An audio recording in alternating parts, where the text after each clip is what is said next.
حضرت ابراہیم علیہ السلام کی عادت تھی کہ رات کا کھانا کبھی اکیلے نہیں کھاتے تھے، کسی نہ کسی کو ضرور مدعو فرما کر کھانا نوش فرماتے تھے۔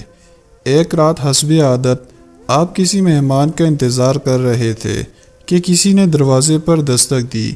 آپ نے دروازہ کھولا تو دیکھا وہاں ایک 80 سال کا بوڑھا تھا۔ اس نے کہا، مجھے کچھ کھانے کو دے دو، مجھے بے حد بھوک لگی ہے۔ حضرت ابراہیم علیہ السلام نے خوش ہو کر فرمایا، مرحبا۔ اس آدمی کے ہاتھ دھلوائے، اس کے سامنے کھانا رکھا اور کہا، بسم اللہ کیجئے۔ وہ بوڑھا بولا، میں بسم اللہ نہیں پڑھوں گا کیونکہ میں مجوسی ہوں۔ حضرت ابراہیم علیہ السلام نے غصے میں آ کر کہا، کھڑے ہو جاؤ، میں مجوسی کے ساتھ کھانا کھانا پسند نہیں کرتا۔ وہ بوڑھا چلا گیا۔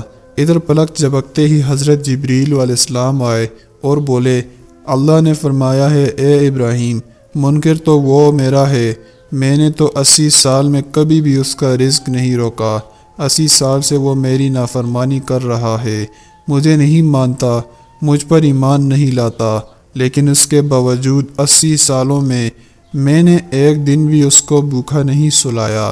حضرت ابراہیم علیہ السلام نے یہ سنتے ہی اس مجوسی کے پیچھے دوڑ لگا دی۔ تھوڑی دور جانے کے بعد وہ مل گیا۔ آپ علیہ السلام نے فرمایا، اے اللہ کے بندے، مجھے معاف کر دو اور میرے ساتھ چل کر کھانا کھا لو، آپ کی وجہ سے اللہ مجھ سے سخت ناراض ہو گیا ہے۔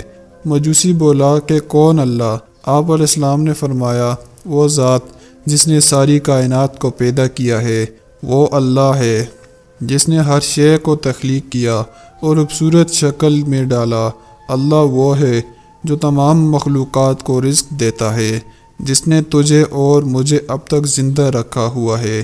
مجوسی حضرت ابراہیم علیہ السلام کی یہ بات سن کر رونے لگا اور بولا، کیا کہنے ہیں تیرے رب کے، اے اللہ کے بندے، تیرے رب کا تو اخلاق بہت اعلیٰ اور عظیم ہے، میں اتنے پیار کرنے والے عظیم رب پر ایمان لاتا ہوں۔ چنانچہ اس نے کلمہ پڑھا اور اللہ پر ایمان لے آیا۔ پیارے دوستو، ہمیں نفرت گنہگار سے نہیں بلکہ اس کے گناہ سے کرنی چاہیے۔ جو کوئی بھی انسان کسی گناہ میں مبتلا ہو، ہمیں اس سے نفرت نہیں کرنی چاہیے بلکہ اس کے لیے ہدایت کی دعا کرنی چاہیے۔